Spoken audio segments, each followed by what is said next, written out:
অপু বিশ্বাস কোথাও লাইভ করতে গিয়ে মগ চুরি করে এনেছে, এরকম একটি পোস্ট ভাইরাল হয়েছে একটু আগে। যাই হোক, আমি সবাই আমাকে সবসময় পোল্টিবাস লিখে লিখে কমেন্ট করেন এবং বলেন যে আমার স্বার্থে আঘাত লেগেছে, তাই আমি উপভোক্ত সেরে গেছি বা এখন আর উপভোক্ত নয়, অন্য অন্যদেরকে নিয়ে ভিডিও বানাচ্ছি। অপুকে আমার শপে আসতে বলেছিলাম, আসেনি এই জন্য। আসলে যেটা হচ্ছে সেটা হলো যে অপু বিশ্বাস ওপরে যেরকম দেখতে, ভিতর থেকে উনি খুবই কুৎসিত এবং ছোট মাইন্ডের একজন মানুষ, যার কারণে আস্তে আস্তে অপু বিশ্বাসের কাছে থেকে সবাই সরে আসবে। ব্যক্তি অপু বিশ্বাসকে যে কাছে থেকে দেখবে বা কাছে থেকে কথা বলবে, বা ব্যক্তি অপু বিশ্বাসকে যে 1%ও চিনতে পারবে, সে আর অপু বিশ্বাসের সাথে থাকবে না। ব্যক্তি অপু বিশ্বাস খুবই স্বার্থপর একজন মানুষ, যে ওনার মানে এক ভাগেরও যদি একটা ভাগকে 1000 ভাগ করে সেটারও যদি এক ভাগ স্বার্থে আঘাত লাগে, সে কাউকে চেনে না। সে বাড়ি শখের মতোই, টাকা ছাড়া কিছুই বোঝে না। রিসেন্টলি দেখবেন একটা ভাইয়ার পেজে সে কিন্তু রেস্ট্রিকশন দিয়ে দিয়েছিল, কেন? তার একটা ভিডিও ইউজ করাতে।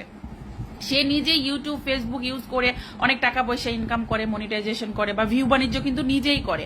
তো সেখানে তার ভিডিও কেটে কেটে যদি অনেক কন্টেন্ট ক্রিয়েটাররা ভিডিও বানায় বা টাকা ইনকাম করে, তাতে তো তার প্রবলেম হওয়ার কথা না, বা তার ইনকাম তো আর কমতেছে না, তাই না? কতটা হিংসুক হইলে মানুষ এটা করতে পারে যে আমি ইনকাম করতেছি, আমার ভিডিও দিয়ে কেন অন্য কেউ ইনকাম করবে? সেই জায়গা থেকে দেখবেন অন্যরা, বুবলি ধরেন বা পরিমণি ধরেন, আমিও নিজে পরিমণির প্রচুর ভিডিও ডাউনলোড করে কন্টেন্ট বানিয়েছি। পরিমণির দিক থেকে বা পরিমণির তরফ থেকে এখন পর্যন্ত কোনো রেস্ট্রিকশন আসে নাই, বা আমি কাউকে শুনিও নাই কোনো রেস্ট্রিকশন আসছে।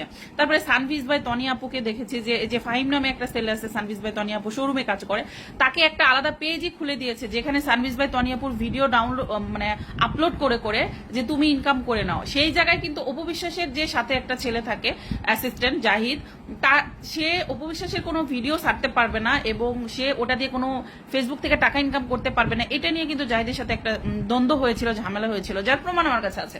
তো যাই হোক, সেটাতে না যায়, আমি ওগুলো চাইলেই আপলোড করতে পারতাম, কিন্তু আপলোড করতে চাইনি, তাই করবো না, প্রমাণ দিতে চাই না আমি। তবে আমি বলতে চাই যে ব্যক্তি পরিমণিকে ব্যক্তি অপু বিশ্বাসকে যে 1%ও চিনতে পারবে, আমি আবারও বলতেছি, সে কখনোই তার সাথে থাকবে না বা ব্যক্তি অপু বিশ্বাসকে সম্মান করবে না। তো একটা মানুষকে যদি আপনার সম্মানের জায়গা নষ্ট হয়ে যায়, সে কিন্তু কখনোই আর তার ভক্ত থাকে না। হ্যাঁ, তাকে যখন দূর থেকে দেখেছি বা দূর থেকে চিনেছি বা তার সাথে একটা অন্যায় হয়েছে এটা মনে হয়েছে, কিন্তু আমার এখন মনে হয় যে তার সাথে যে অন্যায়টা হয়েছে আমরা মনে করতেছি, সেটার জন্য সে নিজে দায়ী এবং সে এতটাই স্বার্থপর একজন মানুষ, তার সাথে তার হাজবেন্ড, তার ভক্ত, তার পরিবার কেউই থাকবে না একটা সময়। এখনো কেউ নাই, যদিও এখন ধরতে গেলে সে মানে হাতে পায়ে ধরে আছে না, যে ঘুটোকুরুনিদের মতো করে সবাইকে আঁকড়ে ধরে আছে, বাট আর 2-1 বছর পরে কেউই থাকবে না, কারণ সে এতটাই স্বার্থপর যে মানে অন্য কারো ভালো মোটেও সহ্য করতে পারে না। তো যে অন্যের ভালো সহ্য করতে পারে না, তার